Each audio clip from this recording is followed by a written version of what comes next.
Quando é que a gente vai ter essa semana da transparência? Quando é que vai vir tudo à tona pro torcedor? Quando é que a gente vai saber as maracutaias que a galera que tava no poder há 16 anos fizeram? Quando é que isso vai chegar pro torcedor ter acesso? Pra gente finalmente entender quem foi que realmente fez tudo. Porque a gente já tem uma ligeira ideia. Mas quem foi que realmente afundou o Corinthians, deixou o Corinthians quebrado? Quem foi que fez isso com a imagem? Credibilidade muita gente já sabe. Mas tem muita negociação obscura do que foi passado.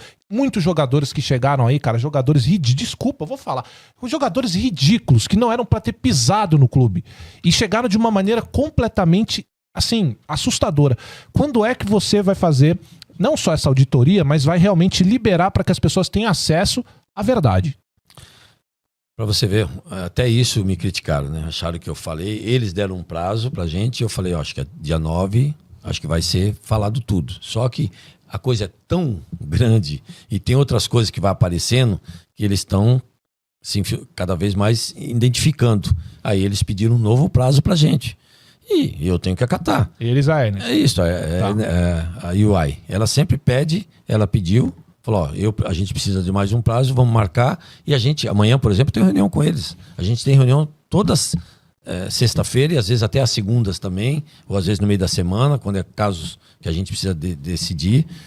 E aí eles já estão praticamente fechados, já analisaram do tempo que a gente tinha comentado de falar até agora, já conseguiram resolver outras coisas para poder ter coisas mais concretas para falar, enfim. Isso é no tempo deles, não sou eu que tenho que falar. Vai acontecer. Vai, eu acho que em breve. Eu viajo agora terça-feira para fora, já era para viajar, mas tem uma reunião aí que eu tenho que faço questão de participar. E viajo na terça-feira. Eu volto acho que dia 6 e aí já vai ser colocada uma data para que a gente possa falar. E eu espero que seja na primeira quinzena de junho, o mais rápido possível também, porque a gente tem que tomar uma diretriz, o torcedor tem que saber como aumentou a dívida, o que eu estou passando. Nós assumimos o Corinthians sem R$1 no caixa. A gente imaginava receber um dinheiro de televisão que disseram que tinham pago a arena, o estádio, e esse dinheiro eu tive que sangrar para fazer a folha salarial no dia 5. Então, com todas essas dificuldades, a gente está conseguindo sanar as coisas. Com tudo isso que eles estão jogando contra para as empresas fugir ou para criar alguma situação, nós estamos conseguindo honrar nosso compromisso de uma dívida monstruosa. A gente está com um déficit absurdo mensal que a gente escolhe um outro para pagar. Tem um monte de situação, Cross. E estamos conseguindo. E eles sabem que a gente está conseguindo. Por isso, esse é o medo deles. Com toda essa dificuldade, você imagine se eles estivessem nos ajudando. Eu atendo todo mundo, Cross. Minha vida não mudou em nada. Falaria com qualquer um dos ex-presidentes? Sim, eu atendo todo mundo. Quando saiu, Augusto atende o Andrés. Ao contrário, foi o grupo do Andrés, foi o doutor Ademir que pediu para a gente conversar, para esclarecer umas dúvidas. Foi esclarecido na hora, saiu todo mundo contente.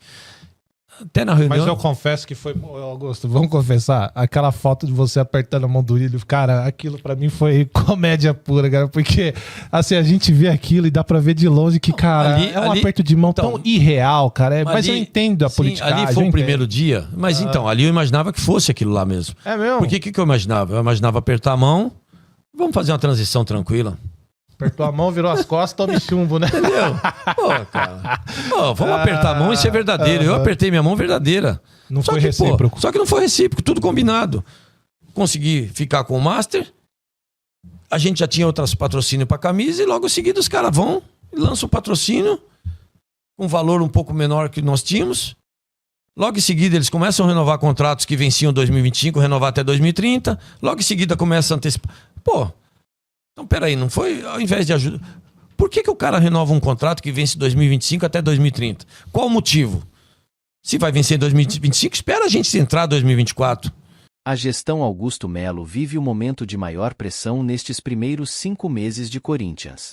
A atual diretoria enfrenta cenário de crise geral, com saídas de jogadores importantes sem grandes compensações, fim da parceria vendida como grande trunfo do início do ano, perda de poder político e campanha preocupante no Brasileirão.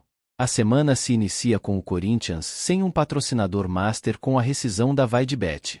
O clube ainda está perto de perder o segundo goleiro titular em menos de um mês e tenta se reestruturar com desfalques na diretoria de futebol, jurídica, marketing e financeira. A comissão técnica se encarrega de tentar blindar o elenco e recuperar o Corinthians dentro do Campeonato Brasileiro. Afinal, em 7 rodadas, o Timão venceu apenas uma partida, somou só 5 pontos e atualmente ocupa a 17ª posição, dentro da zona de rebaixamento. E aí, jogador caro, é claro que Augusto Melo cometeu alguns erros, mas é inegável que a herança das diretorias anteriores ajudou o Timão a estar com uma dívida em torno de 2 bilhões de reais. Continue assistindo o vídeo, mas antes disso dê um apoio e se inscreva no canal. E eu não entendo por que não se abre essa porcaria dessa caixa preta do Parque São Jorge. Abre!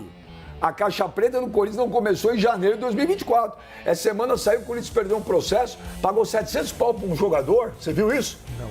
Que sequer treinou no clube. É. De 2017. Chegou a ter mais de 100 jogadores numa época. O Corinthians tinha mais de 100 jogadores sob o cara sequer treinou. Aí foi na justiça e levou 700 pau, cara. O goleiro. Então esse Carlos Miguel, o Augusto Melo. Esse cara acabou, meu. Manda ele embora. Vai pro inferno esse cara. Vai pro inferno. Ah, vai querer jogar, vou jogar até o último dia. Não precisa, não. É, lógico. Precisa, não. Coisa tem que ter orgulho, cara. É, lógico que tem, cara. Já ferrou mesmo. Não Aí vou você passa uma mensagem pro resto do elenco, meu. Não é brincadeira aqui, não é o cara entra e sai quando quiser. Pô, legal, foi Eu até legal. entendo, talvez, o pensamento do Carlos Miguel, que treinou um tempão ali com o Cássio, e o Cássio foi meio chutado do Corinthians, né? A gente pode resumir a situação, e talvez isso tenha influenciado na decisão dele. Agora, o Corinthians tem que reagir e mostrar de alguma forma para os jogadores que estão no Corinthians, ó, meu, o Corinthians continua, o Carlos Miguel foi embora, um abraço para ele, que seja feliz lá. Senão, se o Corinthians ficar muito, Carlos Miguel, pelo amor de Deus, joga mais um mês aqui. O que os outros jogadores vão pensar? Não, mas eu quero que esse cara nunca mais sequer sobrevoe o espaço aéreo do Corinthians. Esse cara ficou lá no banco. Quando chegou a chance do cara, o cara vai embora. Vai embora porque vai ver quem é que vendeu pro mesmo time lá na Inglaterra. É as coisas que acontecem nos bastidores do Corinthians. Gente, não precisa ser nenhum gênio do jornalismo. Vai lá. São os mesmos times, os mesmos empresários. O que a Jorabichinha ainda manda muito no Corinthians? Não, eu mando. Eu mando. E outra, bem.